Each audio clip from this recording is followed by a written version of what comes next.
Am I the a-hole for stepping down as a bridesmaid just one day before the wedding? So last weekend, it was my sister-in-law's wedding.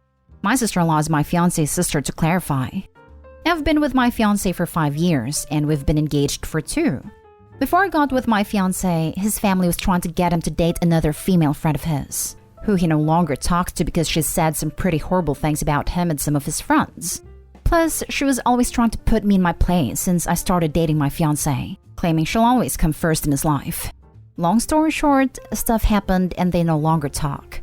We have a pretty close relationship with his family, especially his 2 siblings, his sister, the bride, and his brother.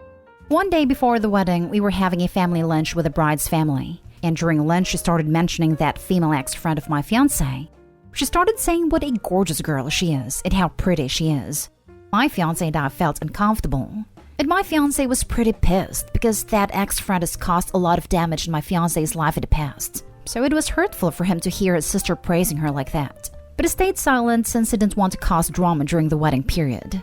The nail in the coffin was when my sister-in-law said that it's a shame my fiancé never got to date, female ex-friend, since I came along and took her place. Because she'd love to have her as a bridesmaid. But because of me, she can't, and she can't even call her a sister because of me. My mother-in-law told her to apologize and tried to do damage control, claiming my sister-in-law was joking. But sister-in-law said she's not joking. She really feels that way.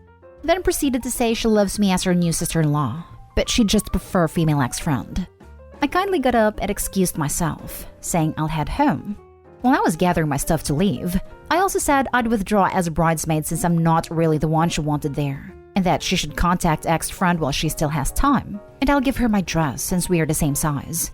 Fiancé left with me, and while leaving, he said something along the lines of, "You never know when to shut your mouth," to his sister. Mother-in-law justified me walking out. So did my brother-in-law and father-in-law. They say bride's words were ridiculous. They tried to convince me to stay as a bridesmaid but respected my wish to walk out. My family, on the other hand, said I'm the a-hole for not sucking it up for one more day and walking away from the role while making the bride stressed. So, am I the a-hole? P.S. I still attended the wedding as a guest. Bride did not talk to me at all, but the groom did, and he said I'm right to be upset, but he thinks I shouldn't step down last minute over a joke. Now for the top comments. Not the a-hole. I'm so glad your in-law stood up for you and supported your decision. However, for the groom to call her comments a joke is very wrong.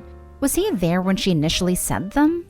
I hope you're doing okay, but you don't need her in your life. He wasn't there. It was the day before the wedding, and bride and groom just spent other days with their own families. He was with his family. Too bad Mr. Wiener mean girl making an appearance. If he hadn't, there may not have been a wedding. Not the a-hole. What a horrible thing to say. She clarified it wasn't a joke, so why does her husband still think it is? Yes, agreed. And the groom contradicts himself by saying Opie is right to be upset, but then in the next breath it's a joke? Not the a-hole. Your sister-in-law pissed around and found out. Also, it wasn't a joke. It was a calculated dig. It left you with no option but to step down. She didn't think I'd react, let alone step down. She thought I'd stay silent through it all. Mother-in-law told me afterwards. I can't believe you still attended the wedding. I would have left and Venmo'd her for the amount of the dress and the gift you bought. The dress wasn't expensive, thankfully, so I don't mind. Since nobody else used it, I'll keep it and have it tailored into a shorter party dress. As for the gift, it was a mutual gift from me and my fiancé, so I wouldn't want to cause more drama by asking for the money back, you know.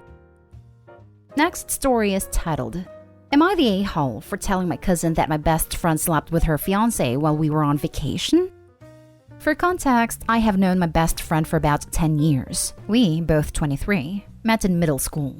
My cousin, 25 female, and her fiancé, 28 male, have been dating for about 8 years and engaged since March 2020. The wedding is in December, and because of COVID, we hadn't been able to celebrate the engagement until recently. So my cousin and my uncle rented a house in Italy for a week. It was going to be the cousins, the ones over 18, my cousin's friends, her fiancé, and some of his friends. All we had to do was cover plane ticket expenses. My cousin asked if I was planning on inviting my best friend as well, and that she was welcome to come if I wanted. Of course I said yes. Fast forward to the trip, everything goes fine. We all have a great time. I noticed that my best friend and fiancé are getting along pretty well, but nothing alarming. They had met multiple times prior at different events. I mean, everyone was getting along, so nobody thought anything of it. One of the last nights, we decided to go out. We are having a great time dancing, drinking, and suddenly my best friend tells me and my cousin she's super tired and is going to take a taxi home. Fiancé hears this and tells us he's going to head home and call it a night as well.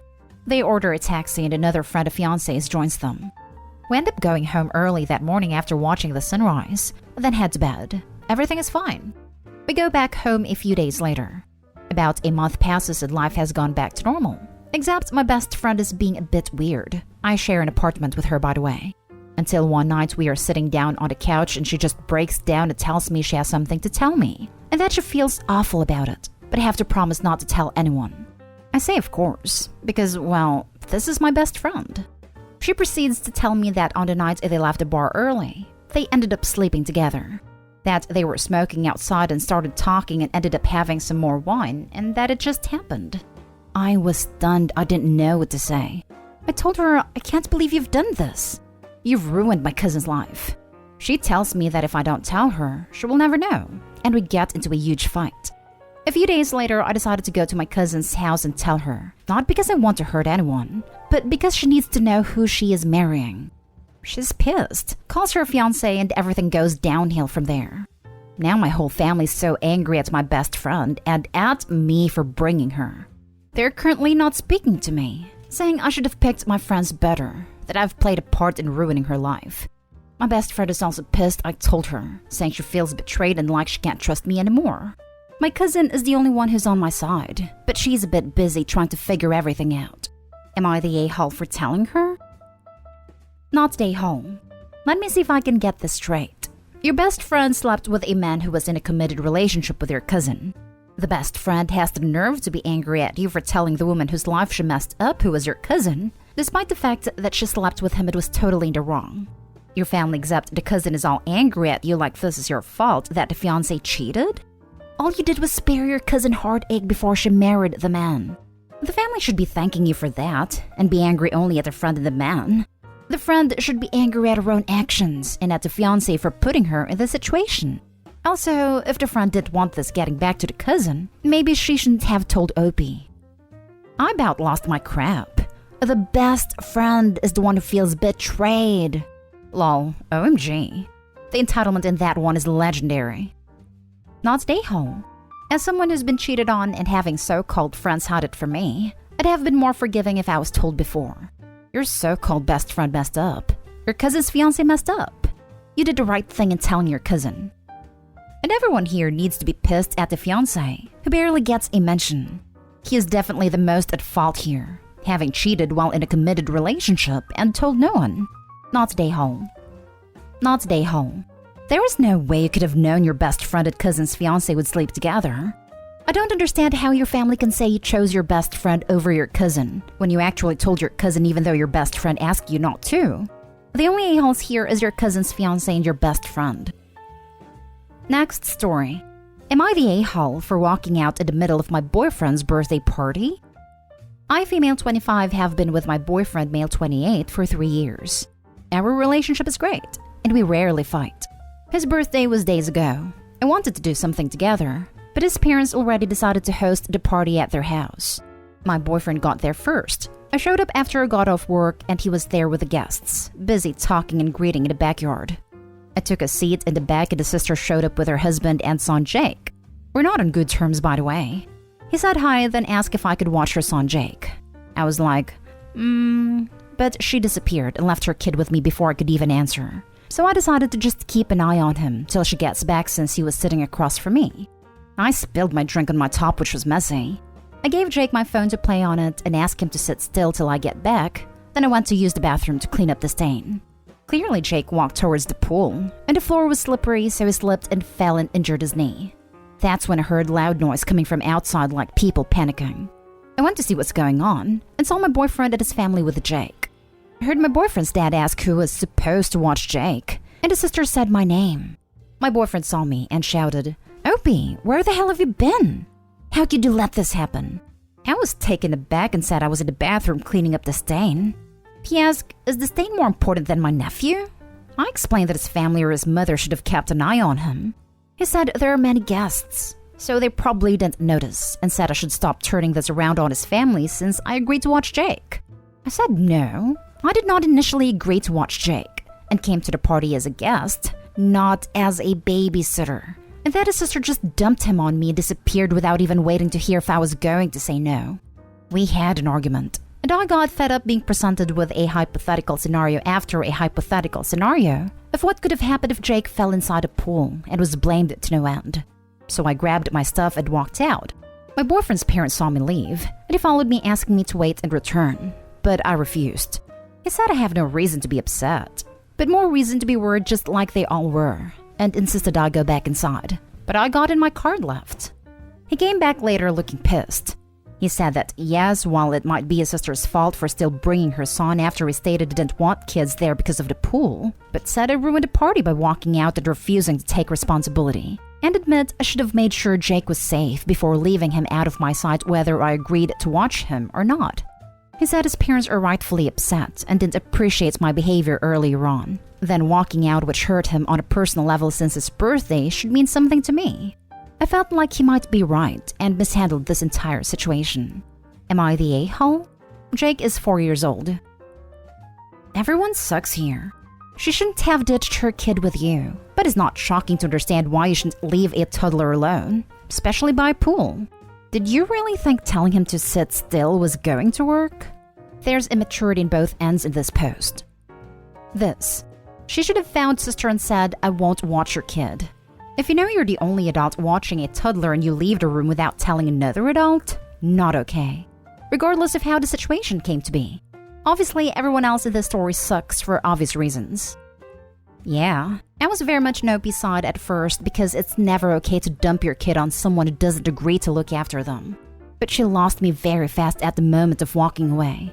Clearly, asking anyone else was not that hard. You could have even taken the kid with you if you couldn't find anyone to watch him. Child without supervision plus pool sounds like parents' worst nightmare. Everyone sucks here. I can totally see where you're coming from that you didn't agree to look after the nephew. However, you should have had someone else watch the child rather than leave them unattended. Whether that be the child's parents or grandparents or even your partner. Your partner was rightfully concerned. The child could have been hurt, and it would have been your responsibility because you were, in fact, watching the kid. But he shouldn't have had this conversation in front of everyone. You shouldn't have left the party either. Instead of doing this, you could have had a conversation with your partner afterwards, where you could have explained your frustrations at having the nephew left in your care when you didn't agree to it. I think all parties involved could have handled this situation better, including your partner's sister. Now for the last story. Am I the a-hole for refusing to talk to my son and husband until they apologized to my mother-in-law? My mother-in-law, Sandra, 69 female, is a weird woman. She refers to herself as that. She has random outbursts, hyperfixations, tics, and struggles immensely with social cues. She hasn't been diagnosed with anything, so I won't speculate. When I first met my husband's family, I noticed that all of them, except my husband, made fun of Sandra and her quirks. For example, we were having dinner one night, and my mother-in-law couldn't stop talking about flowers. She loves plants and nature and is super knowledgeable about it. My sister-in-law made a comment making fun of her, and everybody at the table laughed about it. Sandra got extremely embarrassed and did not talk for the rest of the night. This kind of behavior is normal in the family, and I despise it. I get so angry whenever someone makes fun of Sandra, because she is just such a kind, lovely woman that I just can't fathom why they do that. I've had a lot of conversations about this with my husband, and even fights when he laughs about the jokes. We have a son, 15 male, named Alex, and my biggest fear is becoming true. Alex has started to pick up the behavior around him. It has been laughing at Sandra. I've talked to him about why laughing at her is bullying, how that behavior is inappropriate, etc. But Alex doesn't seem to care. 2 weeks ago, we went to see Sandra. My brother-in-law and sister-in-law were there along their families. Sandra looked very happy. While catching up, she randomly started clapping, one of the tics that appear when she is excited. My brother-in-law made a comment poking fun of her, and the whole family laughed, including my husband and Alex. Sandra got teary-eyed and had to excuse herself to the bathroom. I've never been more furious, and while on our way home, I chewed my husband and son out, and told them to not speak to me until they apologized to Sandra. I told them that I don't want to hear a single word directed to me until they reflect on how their actions are hurtful and disgusting. 2 weeks have passed and I haven't spoken to them. Not a single word. Because they have made 0 attempts on apologizing to Sandra. My husband is telling me that I am being petty and hurting Alex. He is also mad at me for valuing my relation with Sandra more than my relation with them. In my mind, I am not doing that. But husband says that I am being an a-hole. Not an a-hole at all. So if I have the dynamics correct, your husband bullies his mother. Your son now is bullying his grandma. And basically everyone else in the family does it to her just because she gets happy over things and expresses it differently and likes to talk about things that make her happy. They are mean to her to the point she cries and they all think this is okay. Your husband has trained your son to be a bully and that laughing and watching other people hurt is funny. This was painful to read. I can't imagine how many years poor Sandra has had to live with being treated this way. I hope she knows that you love and accept her just the way she is. I vote OPCs if mother-in-law wishes to get an apartment together. She sounds like a better roommate than husband or son. That's a great idea. Lol. Sandra owns the house my brother-in-law lives in, so maybe I'll convince her to kick him out so we can both move there. For real. Reading the comments, I see that my marriage is doomed if I don't correct this behavior. Edit. It's a joke.